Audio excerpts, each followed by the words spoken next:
If you're nervous, slow down. Just for the main point that if you slow down, you give your brain time to think. If you gave yourself give your brain the time to think, it really calms you down. Hey, welcome back, Sales World, to another episode of Ready, Set, Sell. Got a special one for you today. We're going to be talking about tonality. I'm going to be your host, Donny Wong. Across from me, one of the best co-hosts on the interwebs, Michael Siervo. What's going on, Donny? What's going on, everyone? You know, Michael, I'm going to start off with a story today. It's actually a clip I recently saw of an interview on the Joe Rogan podcast. Nice. Great podcast. And what's special about this one, it was Neil deGrasse Tyson's first interview on the show. Okay. And the reason why I came up was because the YouTube title said the super egomaniac it's a disturbing look inside the superiority complex of Neil deGrasse Tyson, a psychological analysis. Wow.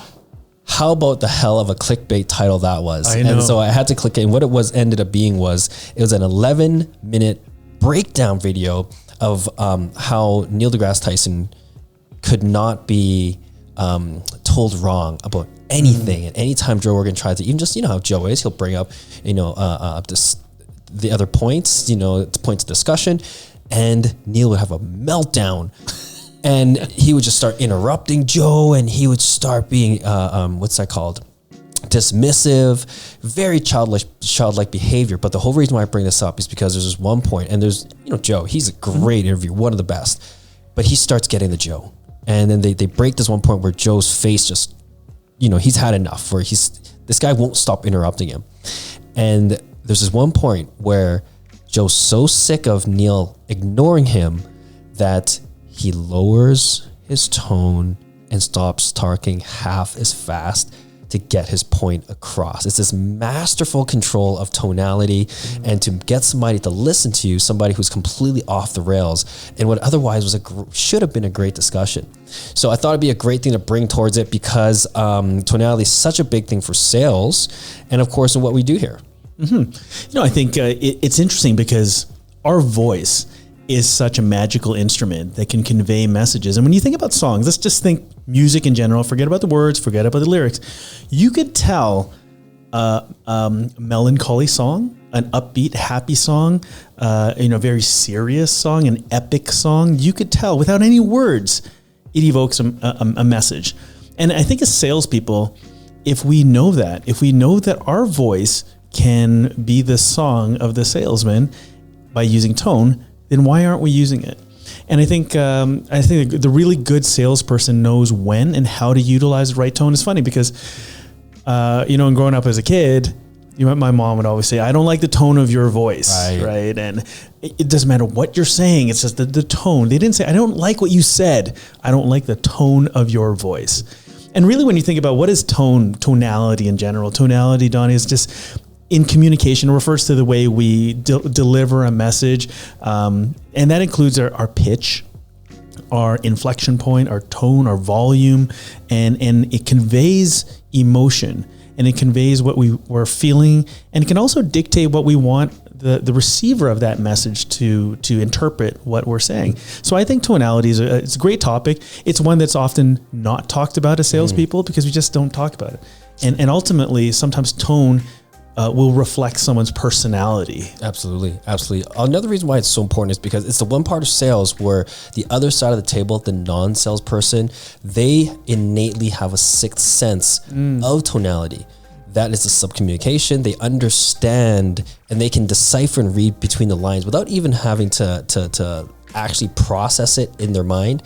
Naturally, they understand the subcommunication. So that's why if you are mad, if you get shooken off by a curveball objection, they can hear it and sense it instantly because they're just as good as tonality or picking up inflections of tonality as a salesperson.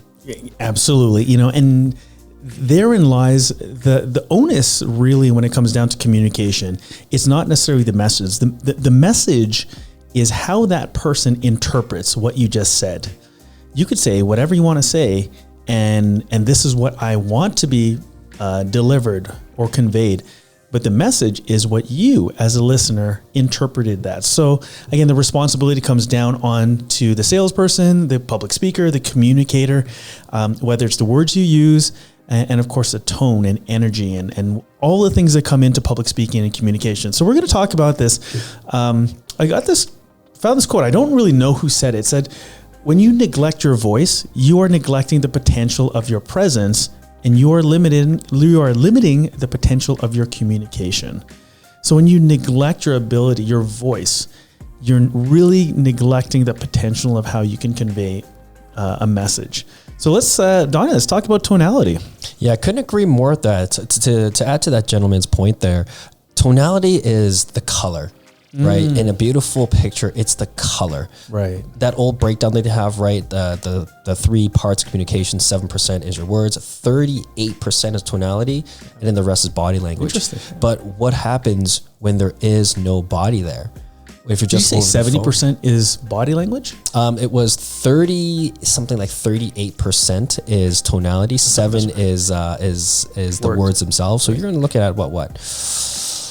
50 some odd percent there. Right. In body language. Gotcha. And so the big question is what happens when there is no body language? When it's just, say, a phone call. Well, that means 93% of it is pure tonality. You better know your stuff. Yeah. And there's a way, there's a time, place, and style in how to use tonality. So when I think about how people utilize it, I think about a teacher, for instance. A great example. Teacher has used a very specific tone of voice to instill that authority, instill that respect that her students will listen to. If for instance you're a comedian, there are some comedians who could be monotone and it's that dry humor that they can utilize. But take a look at Kevin Hart. His tone, his energy level, his high pitch, he could utilize the high pitch, low pitch. He's fully engaged in that storytelling. And a lot of it is his ability to switch tone back and forth in his message and his skits. The opposite of Kevin Hart would be Mitch Hedberg, king of the one-liner, right? Yeah, he's awesome. He has a very baseline tone, so his is more about timing. Right. And so it's really interesting that you can get the same effect. But I would say Kevin Hart is much more dynamic and a dynamic entertainer by far. Yeah, you have a guy like Kevin Hart. He's dynamic. You have teachers. You have client services. So if, let's say, for instance, you're a client service rep and somebody calls and they're complaining, you need to control your tone of voice. Yes. It doesn't matter what you say. They want to rip someone's head off. So having that calm demeanor, that empathetic tone of voice, oftentimes you could disarm that really angry person at the other end of the phone. A therapist, for instance, they would utilize their tonality by being a lot more supportive, being more calm. The cadence, the speed in which they speak is a little bit more slower, which allows the person who's lying down on the couch or talking about their problems to really think about what they're saying and then sharing what their thoughts. And of course, when you take a look at, let's say, a motivational speaker, of course, your energy level has to be a lot higher. So their tone is different. So whether you're a teacher, a customer service rep, a comedian, motivational speaker, a therapist, there's so many different ways that you have to utilize words and deliver it through tone. And a great example of when you're out of control, tonal control, is when you may be having a bad day with your partner. Yeah. Right? So somebody may be just having a bad day and they're very, what do you call it? On edge, right? Or they're annoyable, right? They're irritable. That's the word. Come on, Donnie, get it together. They're very irritable, and so their responses, they're coming off. Maybe the word isn't, defensive or trying to piss off the other person, but it's all the tone, right? And that's what starts escalating. The other partner, and then they come back at you, and now it's like, and now you got a full blown fight. But it usually starts with tonality. Yeah, it's. I read another quote. It said that 90% of the world's problems can be broken down to how the words were used and the tone that they were delivered, something along those lines. And it's funny because you talked about your spouse. When you're having a conversation with your spouse, I could say I'm sorry with my spouse, my wife, if I said something wrong, but I could be like, hon, I'm really sorry. Or I could say like, I'm sorry. I said I'm sorry. Right. We were on a break. We were on a break. We've said that, right? So the words how you say those words are really important. So there's a lot of we talked about Kevin Hart. Like, who are some of when you're looking at mastering tone, who are some of your faves? My ultimate favorite was Barack Obama. Yeah. He's one that I watched quite extensively to just understand. He really gave a sense of somebody who was very calm, right? Especially at that time, that age in America, when they were coming out of, not the pandemic, but the real estate crash there. 2008? The 2008 crash. Global financial crisis. That's the one, the financial crisis. Get it together, Donnie. You know this stuff. And of course, they picked this leader, this history-changing leader, the first black president. But it wasn't about that. It was how he showed up as a leader. And he really did, convey strength. He did convey confidence. He did convey leadership. Right. And it's not like he was such a great wordsmith, but it was all about the pace, his tonality. It really made you feel like, you know what, we're okay. Whereas when you get to maybe say a Donald Trump, and it's, argue if he was a good leader or not, but his tone, his message, it really got people on edge, or it got people very hyped up, got people amped. Whereas Obama was very much, hey, don't worry, guys, we got this, no problem. So cool, very cool. He was cool, and exactly depending on that time, you need to use you need to be really good at reading your audience, reading the time and place. I think Donald Trump, for instance, whether or not he's a good leader or not, I mean, he has some good stuff, he has some bad stuff, but it was very condescending, very arrogant, even though some of his policies made a lot of sense, but the delivery of it was like, I just don't like the guy. Right. And when you come to sales, a lot of it has to be, do I like the guy? Exactly. Do I know, like, trust? Well, I don't know if I trust him. I definitely don't like him, right? But I know who he is, right? So you got 1 out of 3. High probability that you're going to lose the respect of your audience. I would say who is really good. So Barack is fantastic. I think he's good. I think Tony Robbins, for me, who's just his massive stature. He's just a big dude, but high energy. And if you are a motivational speaker, it matches his size. His voice matches his size. It's not like, I love Mike Tyson, but his voice doesn't match his image, right? It's very different. I'm gonna eat your children. Yes, right. He's great though, but you had to get past that, right? When you heard him, you're like, You know who the antithesis, I would say, of the Tony Robbins, where a lot of time, you said this before the show, where a low voice that is delivered with more of a slower cadence, a lot easier to absorb, and it gives that essence of leadership. But the antithesis of that is Gary Vee. Yeah. Speaks super fast, cuts everybody off, has this almost whiny, high-pitched voice. Right. Man, does he do it right. He's found his style, and he gets his message across. And he knows his audience. Right. He knows exactly his demographic. It's not going to be that boomer. It's not going to be that senior citizen. It's going to be the young Gen Xer, the millennial, the Gen Y. They speak in that language, that energy level. They're amped up. And then the thing is that he matches what he's saying to the content. So his content, it's all about marketing, social media, whatever it might be, NFTs. And he's very excited about it. So he matches that. And I think depending on your topic that you're talking about, you need to understand how to utilize your tone. And we talked about this in one of our other episodes, how it could be a technical presentation, but if you're talking about this technical presentation and you're just cracking jokes the entire time, I'm more entertained rather than educated.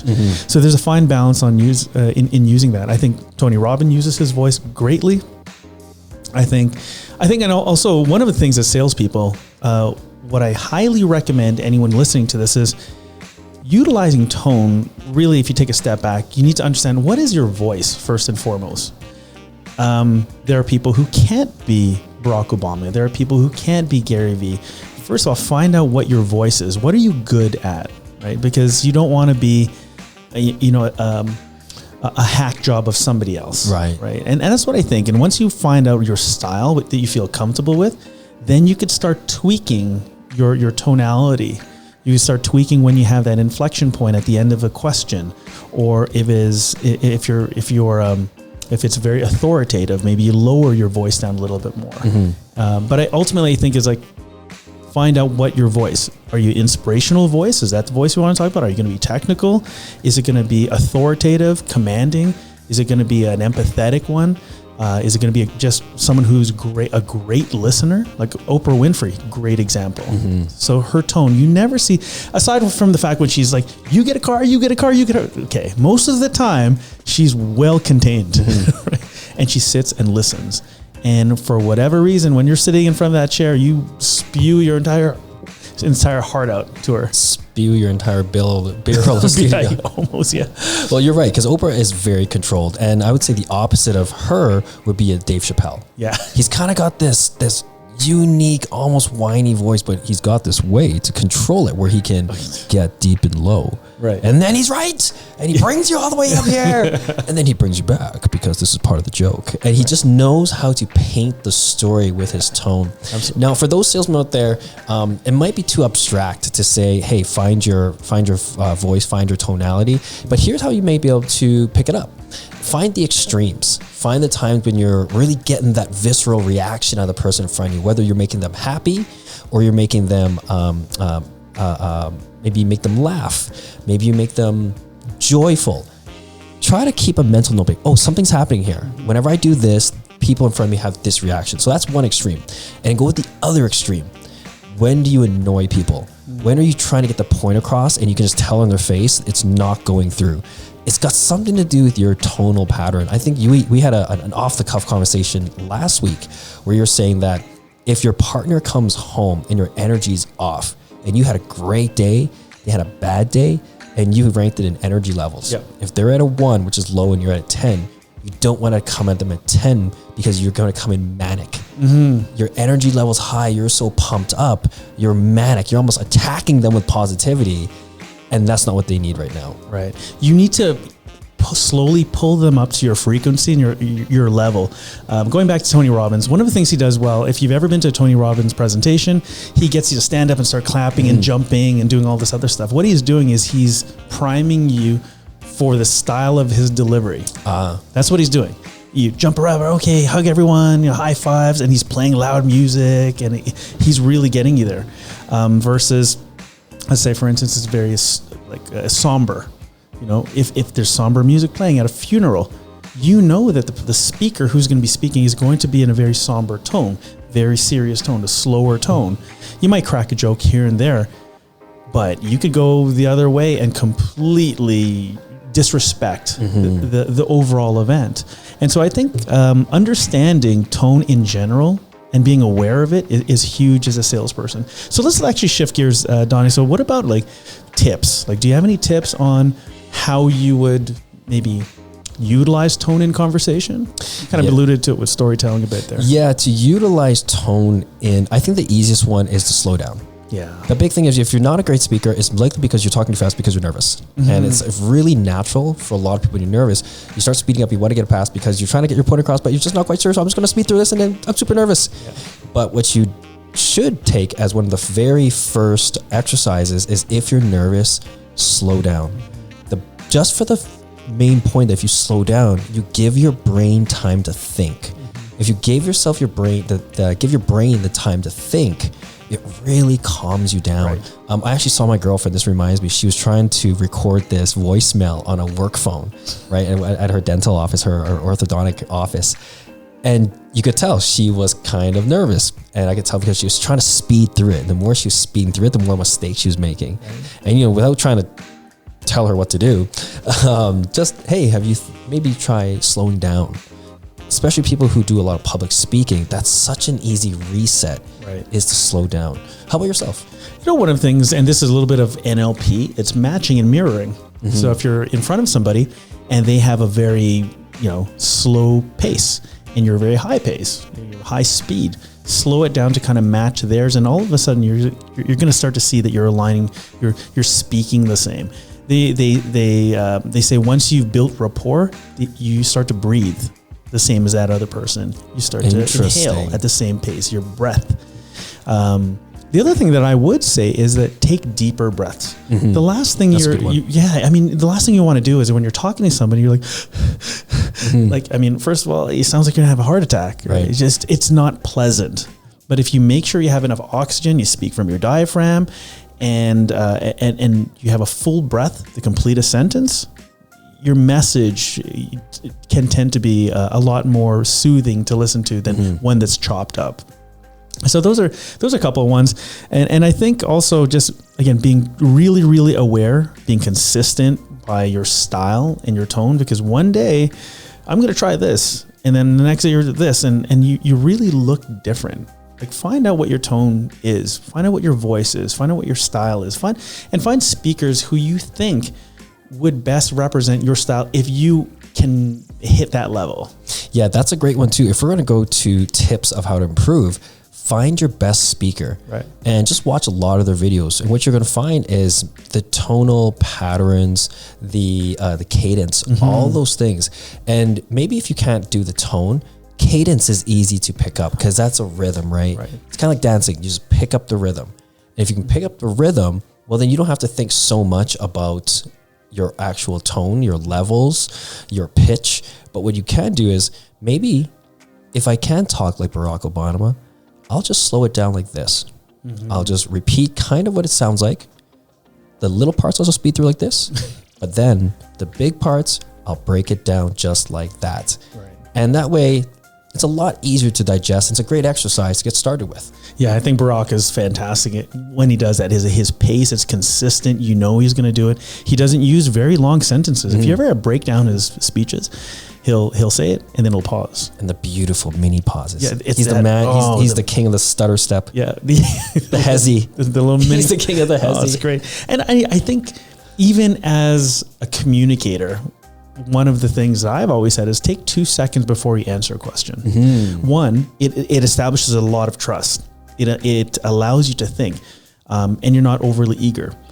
So when someone's speaking, you just pause 2 seconds. It might seem like an eternity, but really it isn't. When you think about it, it's like 1, 2, and then you speak. Yeah, Elon does that a lot. Yeah, he does it really. Take that big deep breath. Think about it before he starts talking. Right. Yeah, Elon's fantastic too. I mean, he's not a great speaker, but he knows his voice. Like, he has this quirkiness to him that's very, I don't know, it's likable to me. You know who's one of the masters who embodies everything we're talking about, where they speak very concisely. They throw in a very endearing type of comedy, and they're easy to understand, is Warren Buffett. Yeah. Incredible. Very trustworthy. Very, very trustworthy. Yeah, he's a great salesperson. You trust what he's saying. And then you take a look at other guys. Steve Jobs is good. He was great. I thought he was a fantastic speaker. Stage seller. Yeah, he's great. He knew his style. And again, not everyone's going to be a Steve Jobs. Not everyone's going to be a Barack. Not everyone's going to be a Clinton. Right? Find out what your best style is.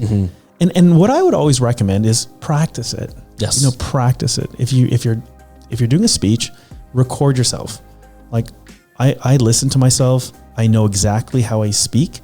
And my wife will say, "You're speaking too fast." Oh, really? Right? And if you really want to be a great salesperson, a great communicator, just practice it. There's nothing wrong looking in the mirror, recording your voice, understanding what are the words that I need to emphasize and what are the words that I kind of mumbled over. Right. But again, practice is huge. Just another tip. Practice is great because at the end of the day, when you find your style, you can still sell. We've given a lot of examples of, everything from the slow and the calm all the way to the hyper high energy. And there's another great one out there, Russell Brunson. Maybe not as well known unless you're in the e-marketing space, but he's just like this red-headed dweeb who, again, talks really fast. And he's a stage seller who talks extremely fast and self-proclaimed, I talk really fast, so you guys got to keep up. But this man will sell, and I think his record was $3 million in 1 hour. I was actually there for that. When that happened? For that exact talk. And I couldn't believe that somebody actually made me get up off my seat. I didn't have the money. I called my friends. Let me borrow your credit card, and bought his $3,000 course. I couldn't even afford it. Wow. It was one of the best speeches I've ever seen. And he knows his audience. He knows himself. It's his authentic voice. He knows his audience, and he knows exactly how to deliver it. So, no, that's awesome. That's great. That's great. Well, you know what, guys? This was a short one. We just wanted to touch in on that. What do you guys think about tonality? It is such one of those masterful topics that, again, sounds so matter of fact, but when you get into it, there's so much details, there's so much nuance behind it. Who's your favorite salesperson? Write us, put it in the comments, or send us an email. We read every single one of them. Awesome. With that said, Thanks so much for listening. Like, comment, subscribe, and get ready to sell. See y'all next week. Take care.